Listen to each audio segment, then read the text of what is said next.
This is important funding that supports high risk, high impact, and transformative interdisciplinary research. These ideas have the potential to have a big impact, and that is why our scientists and trainees at KITE in UHN support this initiative wholeheartedly. My name is Milos. I'm the District Director of the KITE Research Institute at UHN.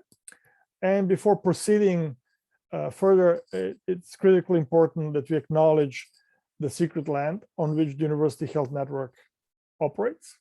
For thousands of years, it has been the traditional territory of the Huron-Wendat and Haudenosaunee, and most recently Mississaugas of the Credit River. This territory was the subject of the Dish with One Spoon, One Plume Belt Covenant, and an agreement between the Haudenosaunee Confederacy and the Confederacy of Ojibwe and allied nations to peacefully share and care for the resources around the Great Lakes.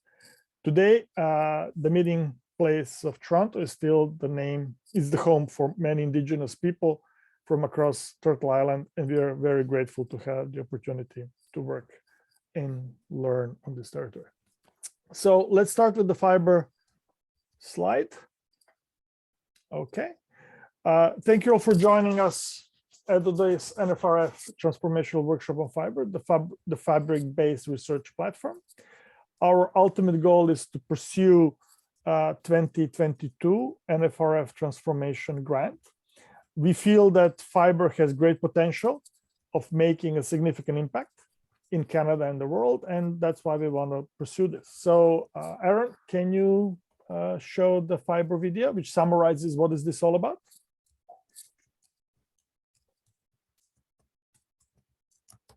There's no,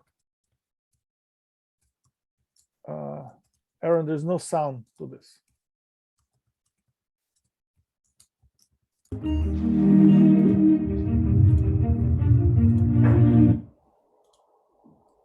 It's a little bit choppy as well. Is it okay now?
Sorry for the video being a little bit choppy. I think Aaron's even wire connection has some little bit of issues. So sorry about that, but I hope you got the gist of it. And I hope this is sparking your imagination.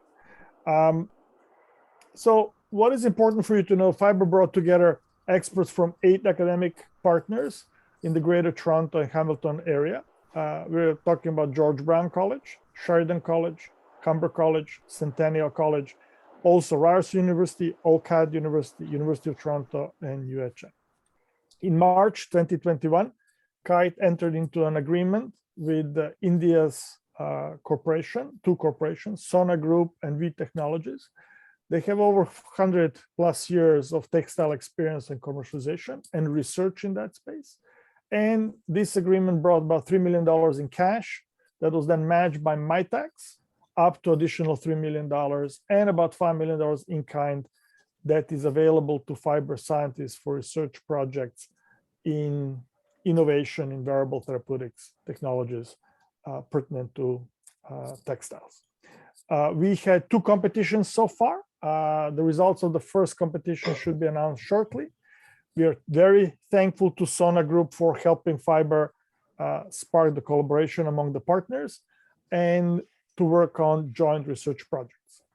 We, just that you know, we're working on applying for the 2023 CFI Innovation Fund. So that's ongoing. And some of you have been yesterday as we were deciding about new strategy, how to deal with that.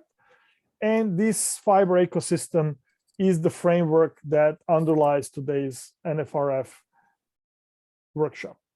And now I would like to introduce the mastermind behind all this effort and person who's been working really hard to make sure we do the right thing.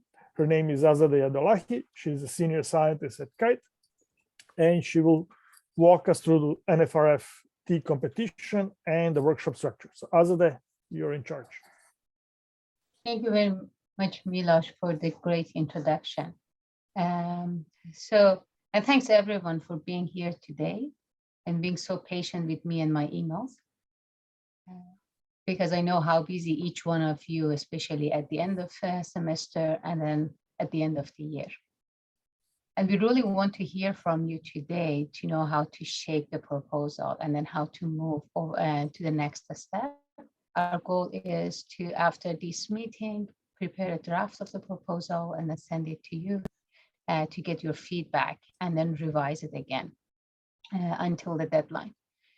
In terms of the agenda, we will have a short introduction of the NFRF, just to make sure that we're all on the same page about the criteria and how is it different from the other granting opportunities.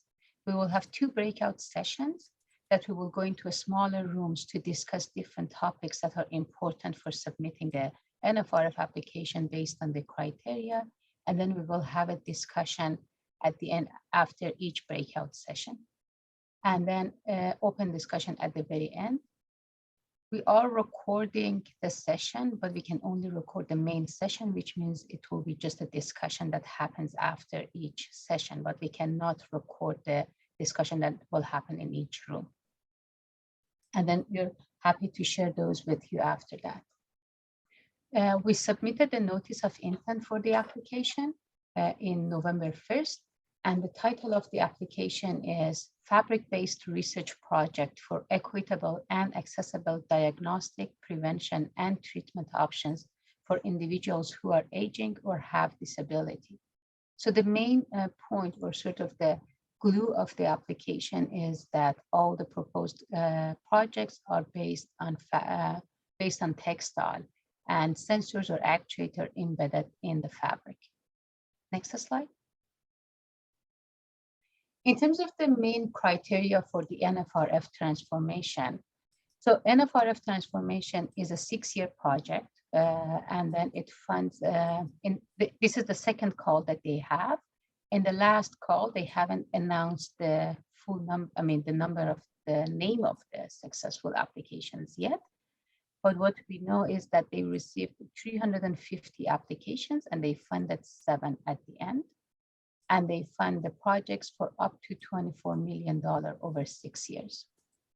What they want is the application to be well-defined and address well-defined problem or challenge, to propose novel world-leading solutions, to be truly interdisciplinary, and then to be transformative and create a significant and real change or impact. So these are the main criteria for the success. The application has 3 stages: notice of intent that we submitted, the letter of intent, which is due in January 11th. And then those who are successful at the letter of intent stage will be invited to submit the full application in September. Based on the record from last year, it seems that the letter of intent is actually the hardest part of the application. The success rate is about, or was about 10%. So they, out of the 350 applicants, they selected around 35 for the letter of intent, after the letter of intent. And these measures that are here or criteria are for the letter of intent. So there is interdisciplinary and equity, diversity, and inclusion, which will be pass and fail. And then and the measures are high risk, high reward, and feasibility. So unlike CIHR or other Tri-Council funding that feasibility is the main part, here high reward is the biggest point for the assessment. The other point is that although interdisciplinary and EDI are pass and fail, but those are the two things that the reviewers will review the very first thing to basically select the application to go forward or not. So those are quite important because that they will shape how the reviewer will see the rest of the application. Next slide. So this is one of the things that we really wanted to get the feedback. So at the moment, a very high level structure that we put for the application is to have 3 main aims. And then all of these aims are basically working together. So it would be iterative interaction between these 3 aims. And then these all 3 aims will have cross-cutting or sort of other aims, not aims, but cross-cutting themes or that will be applied to all of these applications that will show how our research is really interdisciplinary, how different things such as EDI and then health equity is embedded in all of the aims from the beginning to the end, how the bioethics or patient-centered care and also commercializations are being embedded in all aspects of the projects and the aims. And then we will go a bit more in depth of what those cross-cutting themes that are applying to all of the aims are. In terms of the 3 main aims that we suggest to have is that the first aim will be about how we are developing the textiles and then also a specific signal processing and artificial intelligence algorithm for the sensors and actuators based on the textile that can be embedded in the clothing. In aim 2, we're suggesting to have some case studies to address the common disorders or chronic disorders of the aging population. And aim 3 will focus on more of the validation and implementation in the real world scenarios outside of the hospital. Next slide, please. So to be more specific, the first aim is about how to design and fabricate textile-based sensors and actuators and develop artificial intelligence approaches and data management for textile-based sensors and actuators. Next slide. The second aim is to go into developing prototypes for chronic conditions. And the chronic conditions that we discussed that we can consider are those that are more common in the aging population or those with disability. And those include chronic pain, neurologic disorders, pressure ulcer, heart disease, falls, and sleep apnea. Next slide. And then the last aim would be how to really validate, after we are developing the prototype and test it within like the population in the hospital, how we are validating and implementing that in the community and how all of those are equitable. And that will include incorporating inclusive approaches throughout the project development, validation, integration, and then also how to select the best candidates at the end for commercialization.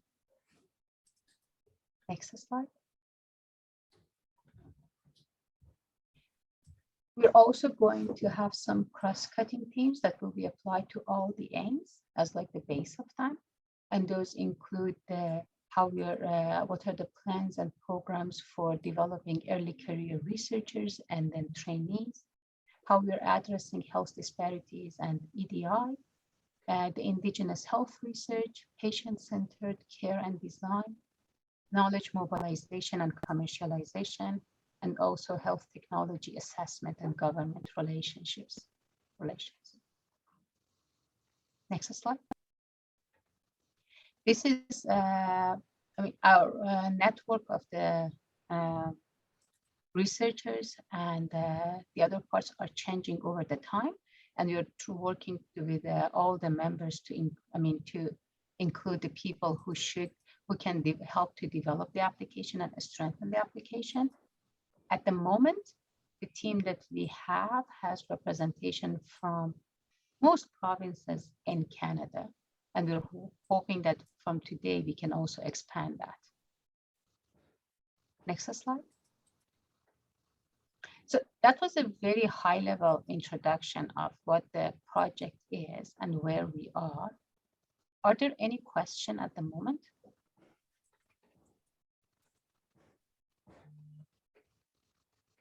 Because as the next step, what we hope to do is to go to the breakout sessions, and then based on the main structure of the proposal, which are the aims, and then also the main topic of the proposal, to see what do you think, or the projects that you think we should include in the proposal based on your expertise could help us to address the main challenges of the proposal, like why it is high risk, why it is high reward, and the other criteria. So if there is no question at the moment, we can go to the breakout session after a break. No, actually go now. And the first breakout session will be about basically the scientists to introduce themselves, why your proposed, why do you think that the proposed research, or if there is a research that you're proposing is high risk, and why it is high reward. I asked Aaron to put these questions in the comments so we all know what the topic is about.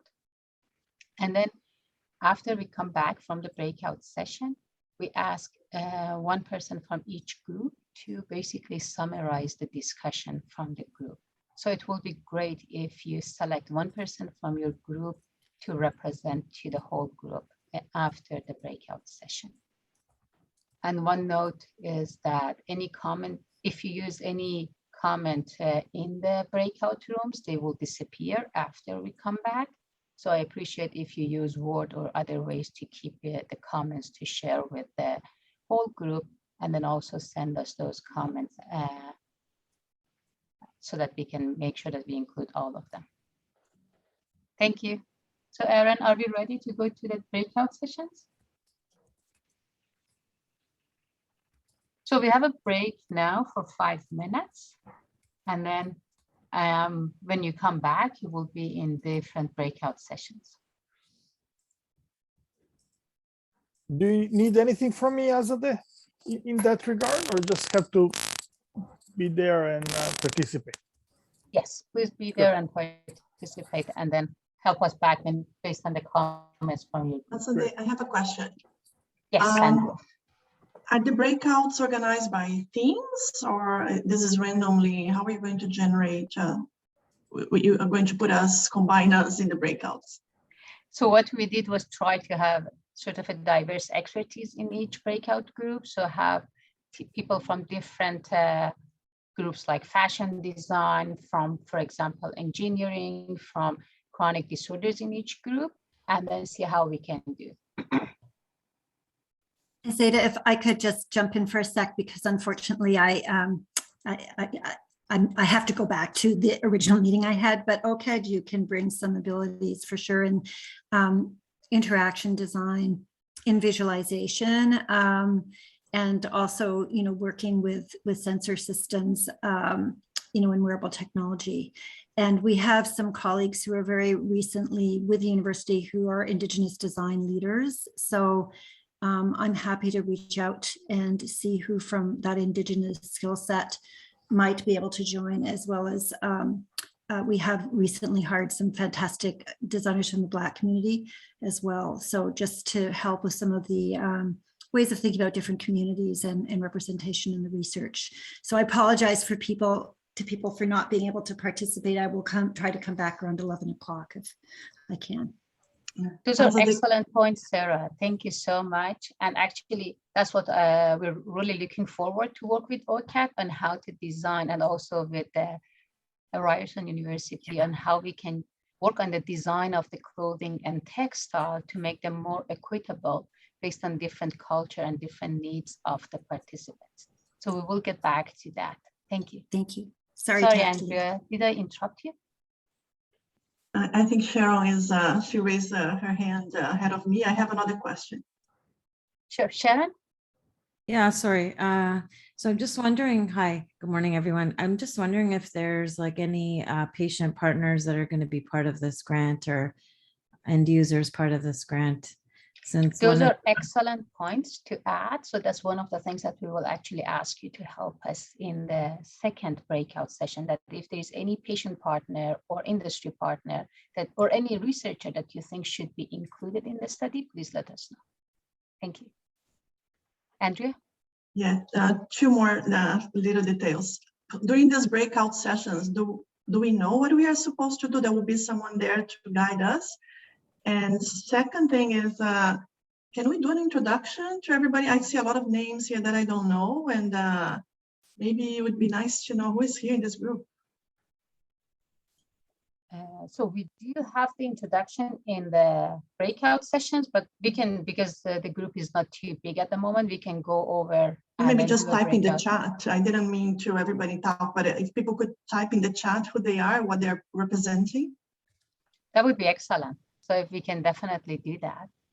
And then in the breakout sessions, we're going to, for each session, there are 3 questions to address. And then the main thing that we ask you is to assign one person to report back to the whole group when you come back for the general discussion. Sophia? Yeah, so as they, maybe I missed it. For this grant, are the funding mainly used for projects or the funding is mainly for infrastructure and like buying equipment? The funding is for the operating cost and for the project. And the big thing to consider is that NFRF is not a platform. So it is for a project. And that's the big difference, that although we're doing a lot of work and we have to make sure that it is, what we are proposing is a project and not a platform. And one follow-up question, for the high reward, does that mean the high reward of you have to in dollar value, or you have to evaluate the society impact, or how you measure that high reward? I will ask Erin to send all of those, to put those criteria. That's a great question, to put the criteria in the chat box so everyone knows.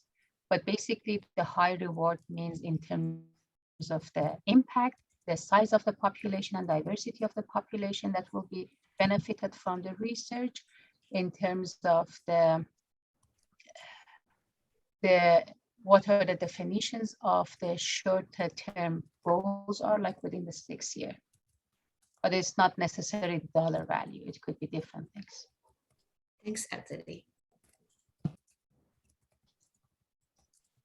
So if these are excellent questions, and thank you so much for asking them, because that makes much easier to move to the next breakout session and then how we can strengthen the application.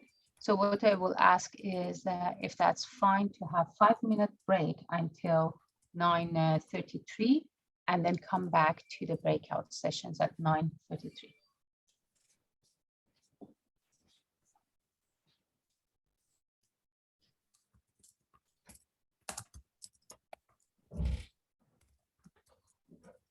I'm sure that was the case in all the other groups.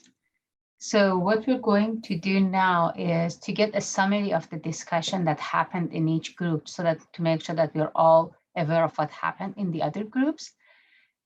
So we have 4 groups, and group 1. Erin, could you tell us which group was group 1, so that the representative of the group can get back to us? Group 1 is your group, as they. Emily, the brave person in our group. All right, so I'll try to summarize briefly our discussion. So I think so I didn't get time to kind of lump them, so I'm just going to give you kind of a rundown of what we discussed. But I think one of the main things we talked about is getting like the risk is getting the kind of innovations into the hands of the end users, and how to commercialize that. So we talked a little bit about, you know, the valleys of death of innovation, and how that right now Canada is a land of prototypes and pilots. But there's an opportunity here for iterative processes for adoption with plans that are co-created, and then to have like scale-up pathways that are kind of consciously written and addressed in the grant. You know, the reward obviously would be that, you know, if we could get it commercialized and find pathways for end users to use it, is that Toronto could be a world leader in textiles and getting the implementation of these out. We could also, another kind of opportunity here is to get information on how to collect data from wearables, but also other techniques such as through qualitative means like ethnography, and kind of combining that information. We can also bring people in terms of patients, providers, industries to kind of provide input on how to do long-term implementation. And we talked about how often we do co-design very well, you know, up to the stage where the innovation is developed, but then, you know, all that input and is kind of like not thought through in terms of the end users on how to implement it long-term. And so I think maybe, you know, writing that into the grant could be very strong. Sarah brought up an interesting point around the risk of the seniors and relationships with technologies, and how that could be difficult to kind of implement these technologies with seniors. That there's openness there, but it's very hard to do for retention of them to keep using it. So, you know, to think about how to incentivize and how to collect the data with this particular population. We also just touched upon, you know, how to work inside the different communities, including Indigenous populations, which I'm sure that needs some thought around as well. Another risk is around the perception of providing the care through technology, and then kind of like dropping off on that human piece. And Patricia was mentioning that, but you know, she made a good point that there's an opportunity if you put this around, that if you do this right, you know, you could potentially take the load off of providers and collecting some of these kind of like mundane data points, and instead give them back the time to actually do patient-centered care. Another risk was that in remote areas, and things are kind of outside of Toronto sometimes, is that they're not very good with getting technologies and adopting technologies. And there was an example of, you know, like the BC floods, right? And the need for telehealth there. Another risk was that the translation of textiles data for use by the providers can be tricky, and there's lots of points where that can go wrong. So there's lots of complexities to think through about how do you get the data around the textiles to the clinicians, and what kind of interface that might look like, so that it's easy to use by the providers at the end of the day. There's this, we talked about who is driving these kind of innovations. Is it the providers? Is it the patients? Is it somewhere else? Is it equal? And whether there are, you know, these gaps in kind of like patient-centric care, and who drives it, and how complex the navigation interface is for adoption. And so there was this kind of like a discussion around the tension between kind of like positioning properly of who is actually driving this work. There's another risk around, you know, getting the having a solution that is in search of a problem, and you know, obviously we don't want to do that. So we want to make sure that we're doing it right and involving the patients, and really understand the needs before we go forward. And then the last thing that I'll mention is around kind of designing for what people want to wear. There's a discussion around, you know, making sure it's comfortable and washable. There's a risk that people won't adopt it because of those things. And we discussed how different communities have different needs and expectations in terms of textiles, and that we need to kind of involve end users in different communities to kind of understand what might work in each of those different populations. So it's kind of like an opportunity, but also a barrier, because there's so many different kind of communities in Toronto and in Canada. And I'm not sure if I probably missed some things, so feel free to chime in. That was excellent, Emily. Any point from group one that the members want to add? No, I think she did a great job. Thanks, Emily. Amazing. Thank you so much. So we talked a lot, as Emily mentioned, about the co-design, co-implementation, and also how to diversify the end users in the process. Group two. So group Aaron? 2 is Andrea, Milos, Sandra, Scott, and Sharon.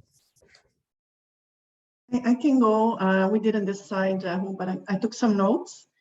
So yeah, Cheryl representing physiotherapy, Sandra from fashion design, Scott, who is our grant writer, Milos, and myself.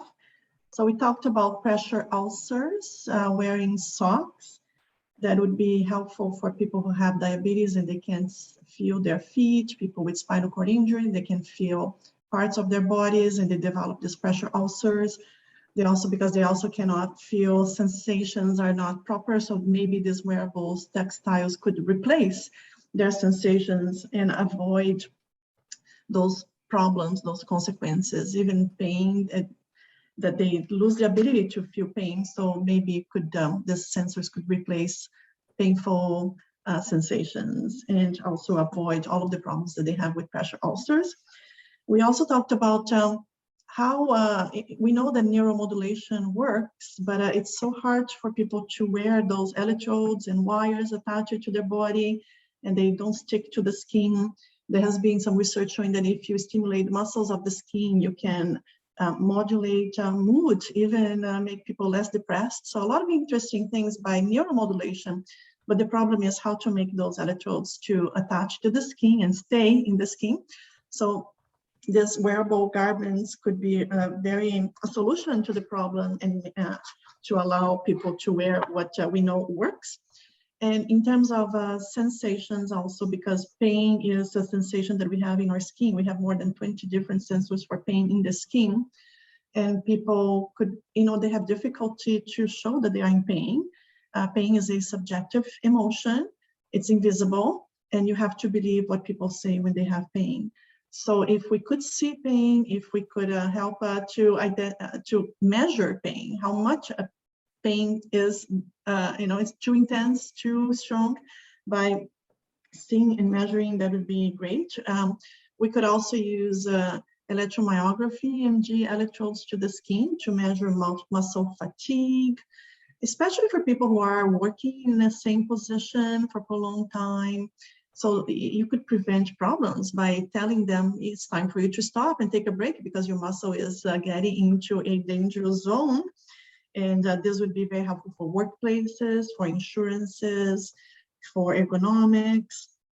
We also talked about sensors for bioelectrical impedance, thermography, seeing the temperature of the skin. There are some conditions that they alter the autonomic nerve system. So the skin changes temperature, either colder or hotter. So maybe that could be useful.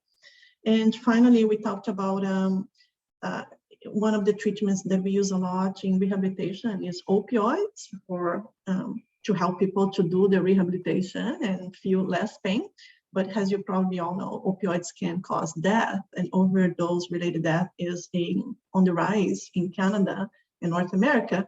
So if these wearable technologies could detect like a pajama that would detect when they stop breathing, because if a person needs opioids, but they are high risk of overdose, like older people or people who have sleep apnea, but they need the opioids, they could wear these pajamas, and the pajama would alert them if they are stopping breathing and at risk of dying from this overdose. So those are the things that we discussed in our group. Did I miss anything, my group?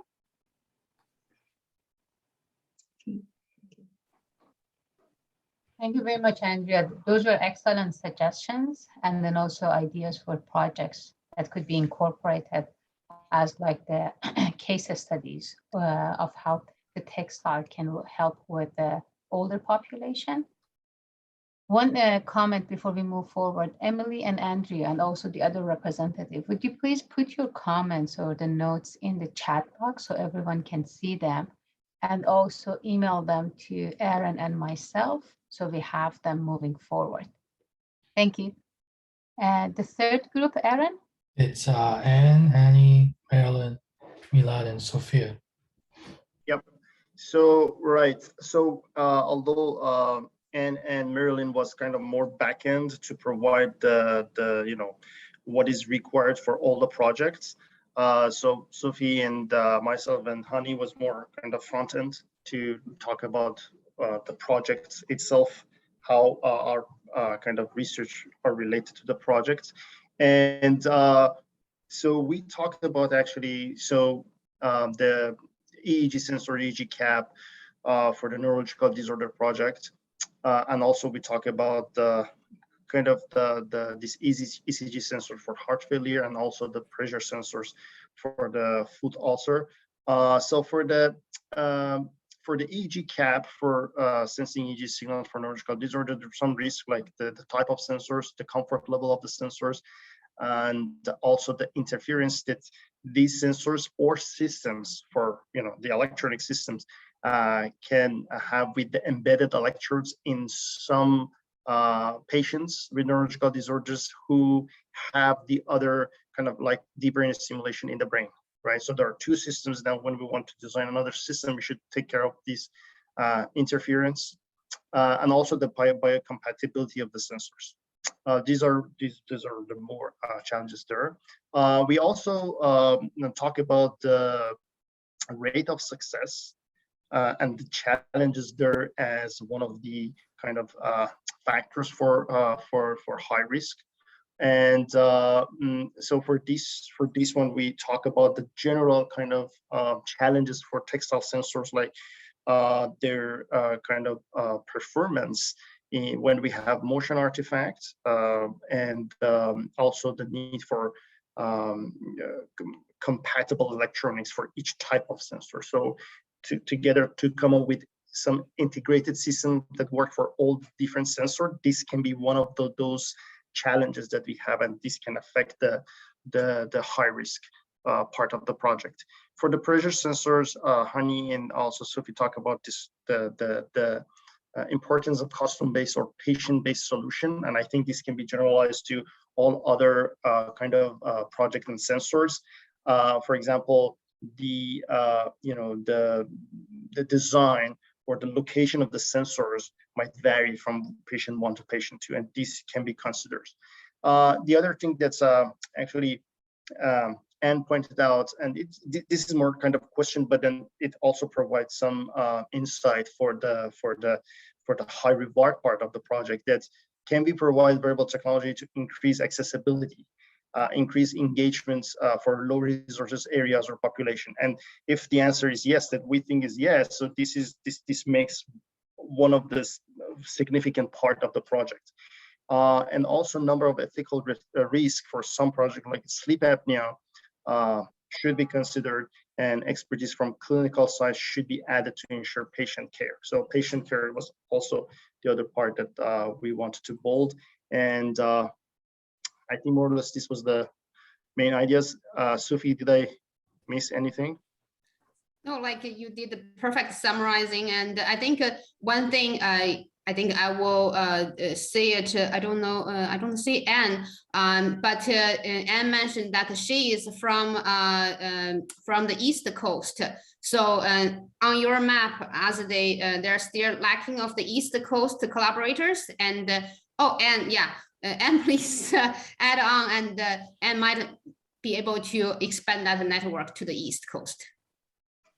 Yeah, so one of the things I noticed on your mapping was that gap, and I'm from the province of New Brunswick.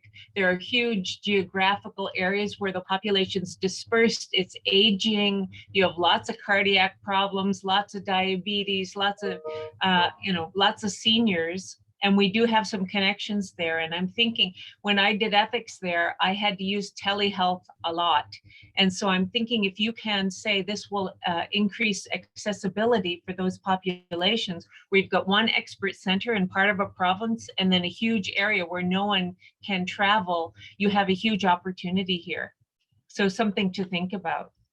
That's excellent, Anne. And that is actually the topic of the next breakout session. So, I mean, I will email you to get those names, but also we will go in depth of them, because that's one of the things that we're really looking forward to get help from the group, that who else is missing and then who should be invited to the application. Thank you. Those comments were great, Milad, and then also from the group of a point of high reward of our application could be increasing accessibility, and also by incorporating the different cultures and then different design styles, how we can make it more cultural competence to not only geographically to be more accessible, but also culturally to be more accessible. Azadeh, sorry, I had one question, but I can ask you after the summary of the group number 4. It's more about the specific kind of projects that you want to put in the grant, but I can ask it later if it's fine. Sure, you can ask it now. Okay, so on these points, so my question is that according to what I understood, because I was late and I'm sorry for that. So we have like 6 projects, right? And then so the strategy is that we want to make these projects related on some fundamentals, but then these are separate individual projects. How the strategy for grant writing here is? So what we're trying to make it, and that's a great question, Milad, is that these are 6 chronic conditions. And what happens is that probably within each, for example, one is neurologic disorders, and I'm happy to connect you with the person that is leading that it can have multiple projects within that group in the chronic condition, and then how one would be like the first goal and then, or the first project to reach out. And then we have all these other ones that may come, like one may be happen or implemented in year 3, and some may happen in year 4 or 5, depends on what stage they are. Okay. I see. And one of the hopes is that because now we are having this holistic view, that we're not just targeting one disorder, because the older population may have common comorbidities, the textile that we're developing or the technologies can use similar physiological signals, but look at different conditions at the same time, and why we are making sure that different groups are working with each other. Okay, I really appreciate if you connect me to. Sure. First of all, yeah. Group 4. Hey, Azadeh, it's Paul. I think I've been nominated to provide a bit of commentary from the group. Excellent group, including Allison, Miriam, Melanie, and Justine. So kind of spanning from clinical to engineering to design and kind of expertise in research in populations. And we try to structure something in a grid that way. At least that's the way that I try to position it. So on the notions of risk, just some high level principles that, if we're going to get into a project, then the group has a high risk of bad things happening to them. There's very many of them. We don't have much in the way of solutions, or if there are some bits of technology, it really hasn't been integrated. And in particular, it hasn't been well developed for a vulnerable population whom we really want to focus. And a lot of our discussion was around kind of the indigenous populations as an important, really critically important principle. And I learned a lot in a very short period of time. If we think about clinical examples, we got into, as exemplars, 1, the falls example, 2, the diabetic foot example, and what we didn't get into is the cardiac one, but I could see synergies where from the clinical perspective, the solutions that we might develop could address from prevention of the event in the first place, and maybe some prediction that something bad's going to happen, to detection of something bad's happening, like having a fall, to prevention of injury. And then there may be some other management things that can come up as well. So we can apply that for a diabetic foot ulcer. It could be for a cardiac condition that's coming along as well. On the engineering side, Miriam provided us with great information that, say, with falls detection, there are sensor systems that exist, say on monitoring muscle or monitoring related conditions that would be relevant for a fall, like alertness and drowsiness.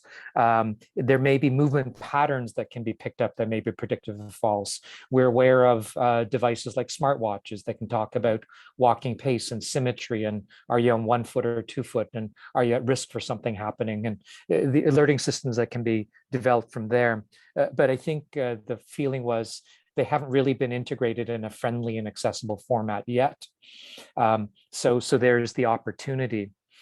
From the design perspective, Justine provided some really wonderful kind of commentary, specifically and in general, around aesthetics and appropriate design that meets the needs of the person, where they are living, what are they doing. I was distilling out some sort of taglines that might be useful. The garment should be part of your body. It should be protecting you. It should feel like a second skin. When we think about design, co-design came out very, very loudly. We need to reach out to the community to contribute. The adage that not one size fits all, but also not one design fits all. And in this really inclusive project, in a single application, there may be multiple designs that we'll want to be able to create that will address the needs of different populations. Rural, remote, thinking about the other supports that are available that have been articulated, like, do you have internet? And is that critical for the success of whatever garment that we're into? And Melanie, who knows a great deal about Indigenous health research, of course, as well, I wanted to articulate that we need to create space for people to be successful, in particular trainees. And just, we thought that there's a lot of fundamental elements that we can put into this grant so that, trainees from different backgrounds can actually be quite successful. Kind of summative that there are some technologies that exist. The integration has not been well designed or integrated into garments. They don't exist yet. Thinking about the contrast of Eurocentric Western designs of wearable technologies to date, and very little in Indigenous health populations where design has happened. We haven't had that yet. And the same may be applied to other vulnerable populations in whom disease is very, very common. And then thinking, we also started getting into some discussions around other social determinants that I know are near and dear to you, Azadeh, in your research, and how this project might also get into those areas as well. Thank you very much, Paul. That was an excellent summary. I won't write it down. I hope it was captured. You didn't write it down? Or you did? Can I send you my book? Yes. Yes. I'll scan you some terrible notes. How's that? That's wonderful. Those comments were excellent. Well, Any the comments group was from- excellent. The group was really excellent. Thank you. Thank you. Any other comment from group 4 to add to a summary of Paul? I fully agree with whatever that you mentioned about how we have to focus on the underrepresented population in our design and all of the co-design, co-implementation of the projects, and how that could be a point of high risk and also high reward when we're talking about reaching out to a diverse population and all the challenges that exist there. And that really brings up the health disparity, the EDI, the bioethics, patient-centered design, and all of the things that we really like to have as the sort of overlapping themes of the projects, because we really need to have all of those to be able to address those challenges. Otherwise, like, I'm just giving examples from my study in the people experiencing homelessness, that all the challenges are become magnified, and we can only try to do anything if you really have the people with lived experience in every steps that you're taking or even you're thinking to take. And maybe we have to expand. I mean, one of the high reward points is that we're expanding that into all aspects of our projects, not only one project. Another comment that Vicky mentioned that was great was that in a lot of the studies, we don't have a diverse population as end users or patient population. And what we're doing to make sure that our end users or the people that are people with lived experience are also diverse.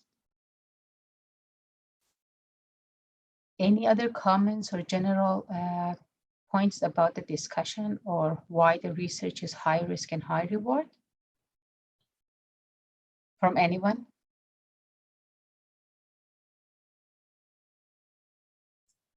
I mean, I think that nature of the research team, you know, and the ongoing reality of bringing together these kinds of disciplines, you know, people who are very focused on the sort of design process piece, and people who are doing, you know, some fundamental research around, you know, materials themselves, the engineering, you know, the kind of chemistry components, and the translation of that into real world solutions. There's big failure points often in these kinds of teams, finding the right methods to work together, you know, and to look at how those translations between fundamental we have neuroscientists in the team as well, you know, and some of that work is basic fundamental research that needs to make its way through to, you know, to products and then back to the fundamental research. So I think finding a good way to describe, you know, and maybe the right diagrams even to the fundamental to, you know, out into the implementation and then back in through the course of this this research project, I think is really important, and to identify the points where there can be breakdowns and how as a team we're going to address those. You know, how are we working together in terms of translation back to fundamental research? That's an excellent point, Sarah. And maybe that is also one way that you could address how the team is interdisciplinary, truly in nature, and work together to address those potential challenges, and also the also help with the with the feasibility and the specifics of the team, which are unique to our team. Yeah, and just to add something to that, you know, there's some of us who, where we position, let's take visualization. So with visualization, you're providing service. It's research service. I mean, you're trying to find ways to making data meaningful and usable within the context. And some of that can be within the interface, but you're dependent on the other science to allow that instrumentality to happen. And then you need to feed that back. So you're in a certain position within the chain, same with some of the folks who are actually designing garments, for example. But you're also doing research about visualization, right? You're also doing research about the nature of design of a garment interface. Yes. Right. So I hope I'm being clear. So there's two levels at which the research happens. One is in your own field, and the other is as an instrumental part of the team who's building an application. So if we can articulate that clearly, I think it would strengthen what why we're together. So we try to do that, Sarah, to the best of what Good. we could. We will then come back to you with the draft of the proposal, because I'm sure that you're the best person to articulate that. No, not with your necessarily. just or for how everybody. How that will make sense to bring that picture and that strength to the whole proposal. Before we go to the next part, Scott, do you have any comment or question? Scott is our grant writer and has the hardest job. No, not yet, actually. No, the discussion's great. That's fun. Good, thank you so much.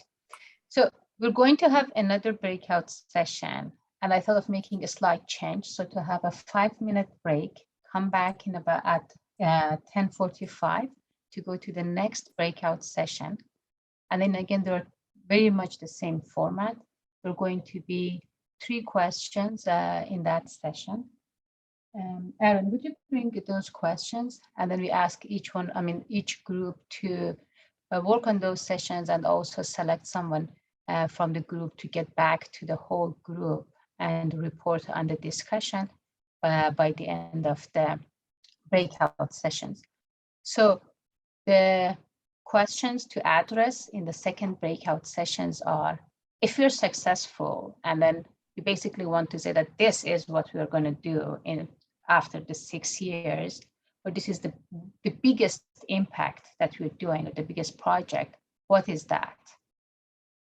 The second question that was addressed to some extent is that who else should be included in terms of industry partners, researchers, health policy decision makers, patient advocacy group or any other individual or organization that you suggest to include?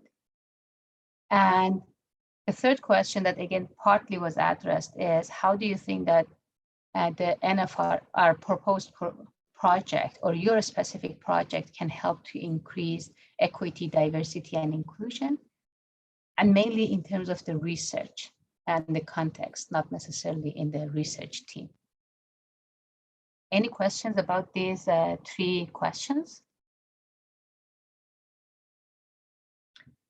So if not, we will have 5 minutes of break, and then we will come back at 10:47 to go to each breakout session for 40 minutes. Thank you.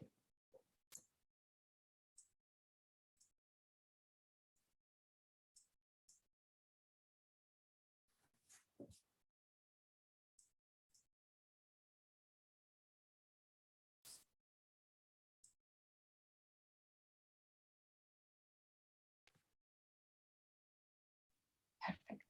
So the first group is Sarah is going to report from our group. Yeah, so this is somewhat scattered. Great conversation.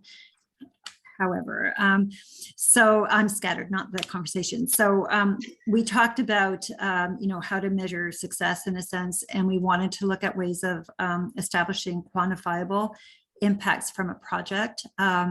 So some of those are looking at, improving patient care or the model of care. So setting up ways of evaluating that over time.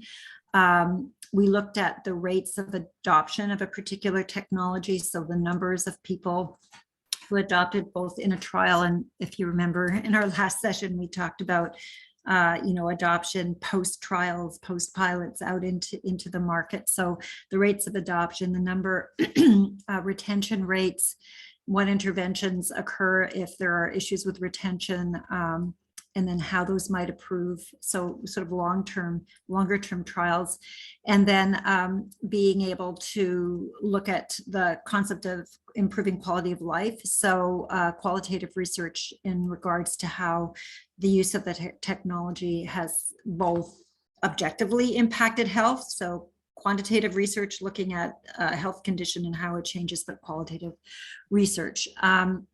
We feel it's really important to reach populations that have not or who have not been adopted before, and to design that into the research project and the rollout. Another thing to quantify would be the reduction of hospitalization rates. And then we had a kind of interesting conversation, sort of triggered by Daniel, about how wide or how broad is the population we're trying to impact. So with the sports technology, you generally want a very broad rollout. How specialized are we?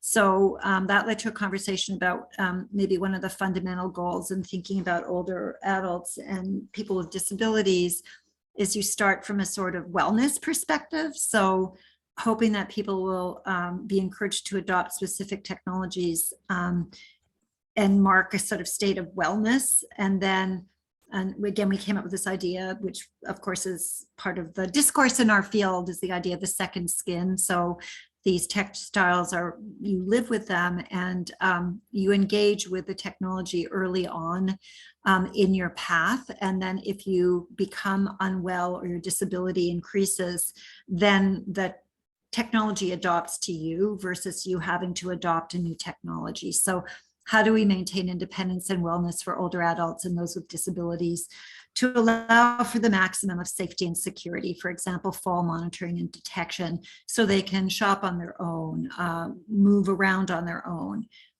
be as independent and as healthful as possible. We had an interesting conversation about fall detections and how that fits into specific contexts. For example, the range of areas where a detection device would work. What is the day-to-day environment of the person? How adaptable and what range of activities can be supported? And Vicky was talking about, people moving to Kelowna because they want to hike and be active. And so looking at the diversity of geography and then also of culture, how a technology would work in dry weather versus cold versus hot, humid. So again, underscoring the ability of the technology to adapt to the person and progress with the user as their condition changes, starting with this concept of a healthy user, even considering disabilities. And as long as the hardware is there, we can add sensors and we can add adaptability.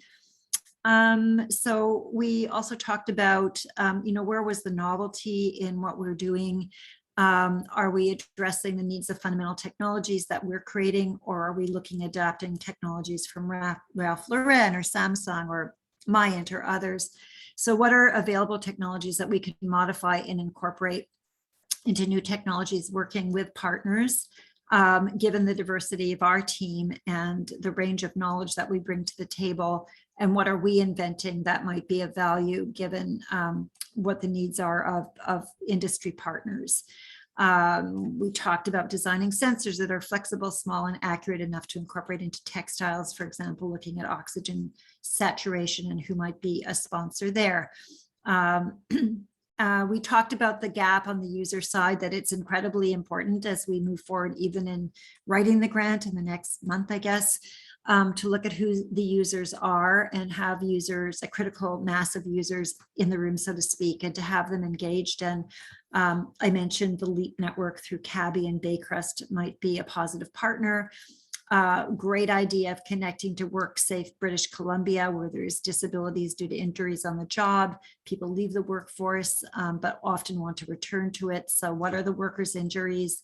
What's the state of well-being? And being able to reduce disability payouts through quality of life and reducing hospitalization and people being able to go back to work. So that's an interesting partner on the disability side.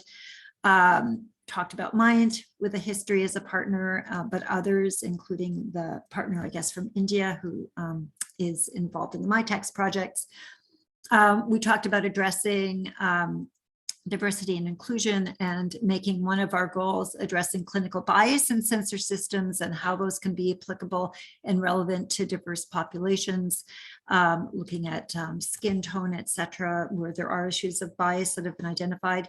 And then we talked about the need to consider the gender lens and gender diversity in terms of personal care and motivating adoption, that some strategies that try and encourage older adults tend to be focused on sports metaphors or games and don't necessarily address components of female populations, different comforts with diagnostic techniques, and the body and who can access a body really changes with diversity and culture. So we ran out of time. So I think, I hope I covered our very wide-ranging conversation and welcome my colleagues to jump in and add. That was excellent summary. Thank you so much, Sarah. And then if you could put your comments, either email them to me and actually put them into the chat box, that would be excellent. For the second group, that would be the group that Miloš was in. Who is presenting on that group? So I'm presenting. Perfect. So our deliverables are in 6 months would be, we want to ambitiously commercialize pair of smart socks for people with pressure ulcers or diabetic ulcers by the end in 6 years, have a dongle that attaches to the smart socks and a universal interface that could be interacting with an app or some sort of router. We talked about a product called Path that installs at home and interacts with IO devices. So we can pull all the medical data that is HIPAA compliant for analysis and patient management. So we would use the data from the socks for that. And it's also, this type of work is currently being done underway.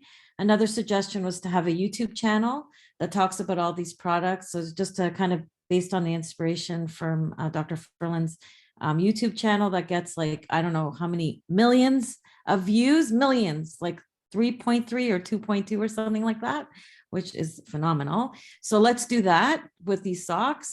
We can have people come in. We can do a wardrobe interview, for example, have individuals bring their socks in and all the socks they wear, what really bugs them, like their pain points, will help us get a lot of information. And then we use that sort of channel to advertise the stuff that we've done and how amazing we are. So who do we want to include? We want to reach out to adaptive retail clothing companies. We want to bring in a sock manufacturer like McGregor as a partner where they have 3D knitting. Hexa Skin textile-based company in Montreal, community partners like caregiver groups like the Ontario Caregiver Organization or the Ontario Caregiver Coalition, Sona Group, textile experts with individuals with human-centered design user experience expertise, patient partners, community partners, Indigenous groups, and other professionals who work with individuals with diabetic foot ulcers or pressure injuries, like an interprofessional team. And we also want to look outside of the country because of our size and successes. And how do we increase EDI? So we, basing on the principles that we need to hire the right people and get them involved in the project at the beginning. We have to cultivate the right individuals, identify, bring them on, coach them, nurture them during training, and hopefully in 4 to 5 years, the fruits of our labors will be appreciated.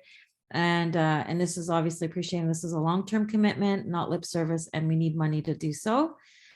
We also need to have, we need to consider the population that we're interacting with. So we need to consider sex and gender, different economic statuses, different body sizes as well, different cultures and backgrounds from different countries like Africa, Asia, Southeast Asia, and of different abilities. And we also want to make sure that the scientists and the students that we have that are working on these projects also represent the communities that we're designing these textiles for. And I'll put that in our right now. Those And I'll were email that excellent comments, day, yeah. Sharon, from the group. Anyone from the second group that wants to add something to Sharon's summary? I can't paste. I don't know why it's not letting me paste. So you could email them to me and Aaron, and that would be great. Okay. So those are excellent, especially how to make the design more inclusive and then benefit from the diversity of our trainees and designers in representing different population and different cultures. Thank you so much. The third group, so I believe Milad is presenting. Yeah, so we were Sophie and Marilyn and Honey. And so we started from EDI and then number 2 and then number 1. So for EDI, actually, so there are 2 points. First point was about engaging more people in the research, and this was something that I think we're doing, but also specifically Honey mentioned that he suggested a few more people, and then he was did in communication with yourself, Azadeh. So let's just put it that way. This is part of the EDI. The other part, which was kind of we had discussion on, that was about similar to, for example, design for environment or design for manufacturing. What if we also consider design for EDI? So this was the main kind of critical point that we discussed, and then integrating EDI components in the design phase at the beginning, rather than waiting for the some product to be made and then think about the EDI. Probably this was the most important part that we talked. Marilyn actually mentioned a very important point on this, and that was mostly about the strategy for implementation, this kind of idea, because if we want to consider all the differences and make it super custom based, then probably we are losing the big picture and we cannot create any successful functional product. So the strategy is that we can start and create a proof of concept, which is functional and works for some users, but then on this we can expand the strategy to include more more people and different users. So at the end, it would be custom-based and personalized design, but this is with the consideration of the EDI components in that. What else on this note? Yeah, I mean, this is more or less for the EDI. For the industry partner and startup companies, for sure. So I'm not going to repeat those that we already have, like Sona Group with technology. That's perfect. So we also emphasize on the role of the policymakers, but they're super important to be reached out.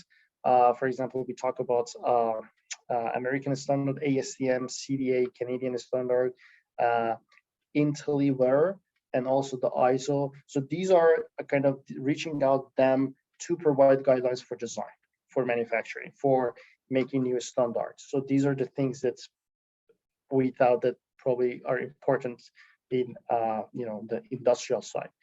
And also for example, when we want to create something with clinical application, with clinical use, these are the considerations we were thinking that should be done in advance, and that is about, for example, Health Canada requirements should be incorporated in the design and the use, or the way that we kind of make our strategy for the research, test, verification for the clinical trial. So these kind of requirements that we know at the end of the day we should have them if we want to send something as a product with industrial partner out. These should be considered. So we should also consider these at the beginning.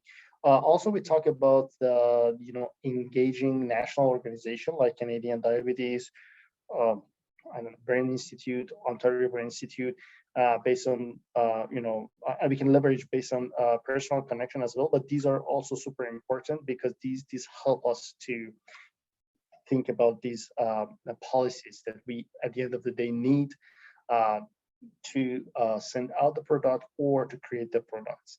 And then for number one, it was for sure we can have multiple devices and modular products. It can be software, it can be hardware at the end of these projects. We also think about the creating protocols and system for data storage, use, and sensor fusion. Since we are talking about, for example, here, 6 different projects, each project can involve multiple sensors, or at least one sensor. But at the end of the day, these sensors or the data regarding these sensors should be stored somewhere. We should think about, for example, the privacy of the data, so the big data management, and all of the works and research that we do here, all the efforts, we create the protocols, or we'll create the standards for this big data management, which is a great step. And also, we have the opportunity to build a system to integrate all the information. If someone wanted to use sensor type A or sensor type B together, this is what we can offer at the end of this project, that, okay, you just need to connect them through this system that we created. For sure, some multiple intellectual properties hopefully can be made by this initiative. New startup companies, we also thought about one of the factors that can be thought as number one, as what we will be so proud of would be creating startup companies.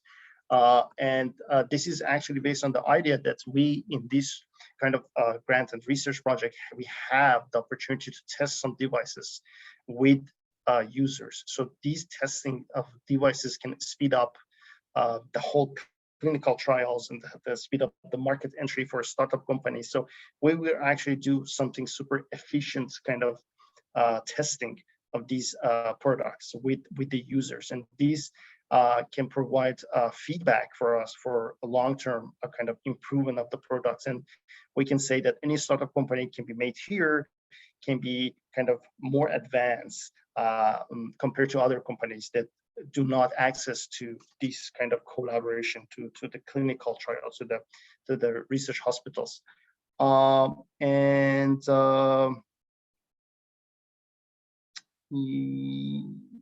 Yes, I mean, it's kind of more or less, it was the idea.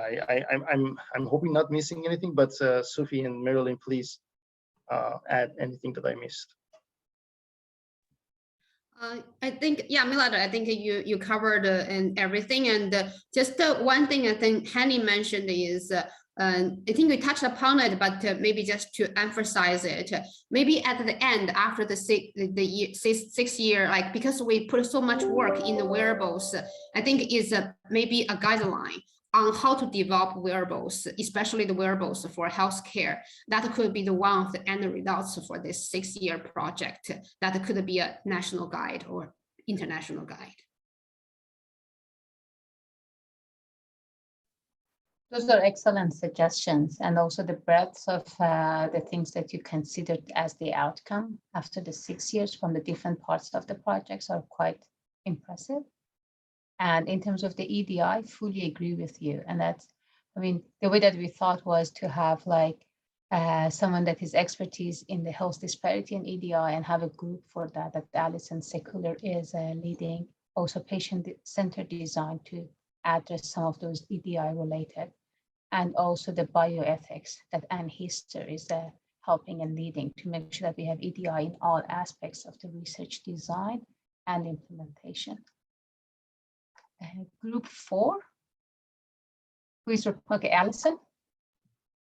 Hi, my group has thinned out since we met, so it's just Miriam and myself, so I will report. Just picking up, and many of our points have actually been made, so I'll try to make my report a little bit more succinct here. Picking up on the thread of Sophia's and developing some guideline at the end on how to conduct this research appropriately, that was talked about in our group as well. And just one of the successes or the achievements of the work could be our the approach taken and how we're setting a precedent for using this IKT approach with diverse multiple communities. And so that could be part of the success, and then having a tangible output. We didn't discuss that, but that makes sense as to part of the success at the end of the day. And then we just sort of talked more broadly about success. So the final design being successful as it works for multiple communities and multiple persons and populations, and just if there's uptake that demonstrates success. So we did talk about, you know, after 6 years, is this a prototype product? Is it a marketable product? We were hoping it's marketable, so that then we could demonstrate success in looking at the uptake in broad communities. And then Paul made comments about, you know, whatever products that come from this, demonstrated success is about them becoming part of a standard of care, and being part of adopted in the standard of care pathways in different environments. So if we can demonstrate that it's well integrated into the healthcare system, and again, this depends sort of on the final stage of the product. But if it is in a final stage and it's developed into the healthcare system, and we can demonstrate that, then that shows success, or how we viewed success after the completion of the project. And I think that's it that wasn't touched upon. For who should be included, we basically had many of the same groups, you know, additional industrial partners, organizations. With respect to product development, we did talk about in our groups the standard development, so Health Canada, ASTM, other organizations that get involved in product development standards, so that doesn't become the holdup through the project. We did talk about, because our group really saw this IKT approach being necessary through the project, having someone on the team as an expert in IKT, and there may be, we're just not familiar with everyone's background. So if there's an absence of that expertise, then bringing that into the project. And then just, we talked about who should be included. We spent a lot of time talking about the participants and engaging with the communities and the populations that will become part of this research. So making sure that we really do facilitate those relationships with the community and the community leaders early on, so that it doesn't appear that we're exploiting these communities for research, that we really are prioritizing relationships and we're fostering these relationships with the communities. We really do, in our view, wanted to avoid this traditional approach of research and situate us as more co-design research right throughout the whole entire research process. Sorry, my notes are all over the place. I'm just trying to. Okay, and then I think in terms of EDI, sorry, one of the successes we talked about, maybe this was the success. I don't remember what point this fell under, but we spent some time talking about the KT of the project, and sort of how to demonstrate its clinical utility and how to show success in broader uptake, or how to promote broader uptake. And we talked about an exhibition space to share the knowledge of the products, and this is probably context specific. So we create environments that tell a visual story. Justine was part of our team, and this was driven by her comments as a designer. And a designer with a background in Indigenous design. So really understanding the product and the garment in the environment it's intended to be used in, and maybe this becomes some kind of a visual exhibition of these final products. Some kind of, what does she call it, a performative space. And so then it was suggested, this is why this came up, it was suggested that maybe we need someone with a media arts background to sort of to join that part of the project if that becomes part of the project. And this is sort of more of the KT.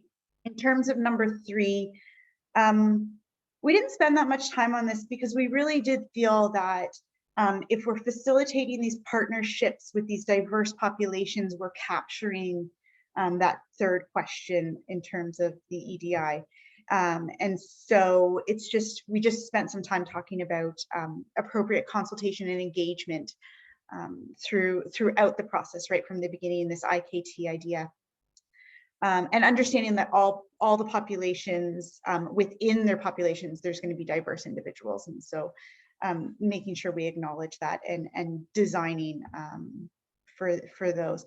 And then we spent some time talking about, and this sort of didn't fall under any of these questions, but just how are we capturing, especially at the beginning, the priorities and needs of these individuals in these groups, and what approaches are most would be most beneficial. So whether it's a photo voice type of approach or a focus group approach or a survey-based approach, and sort of just trying to navigate that a little bit and thinking about that a little bit more. We didn't have a solution. We just sort of brought it up as a something for us to keep in mind. Paul also queried, his question was, he would love to learn, and this is broad, but this is specific to this project, is he'd love to learn how to help for all of us, how to be more purposeful in EDI in our designs. So just acknowledging that, I think, through the grant. And his comment was, you know, if we're very purposeful and we articulate that, then that would make the project stand out. That's those are great, Miriam, any other points that I missed?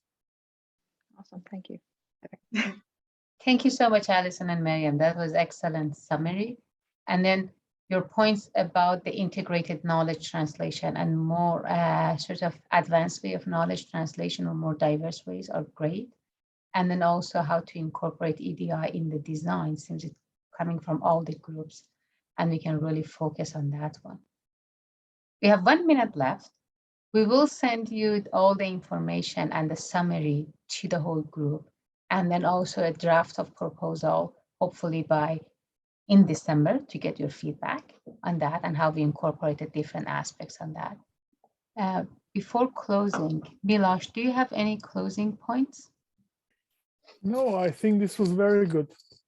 And I think the shared ideas and experiences and thoughts were very, very valuable. So I think we can go home and start thinking how to use that in a wise way. And we'll be reaching out to you most certainly as we build this grant and other things that we're doing together. And you're all part of that. So thank you all for your help. And I want to thank Azadeh for her leadership and for getting us all in the room and organizing this really well. And thank you for that. Thank you so much. And a special thanks to Aaron that did all the things behind the scene. And then if you have any other suggestions, please email me and Aaron, and then also all the names that you mentioned so that we include them and invite them as soon as possible into the application. Thank you. Excellent. And have a happy Have a holidays. good weekend. Take care. If I don't see you, holidays.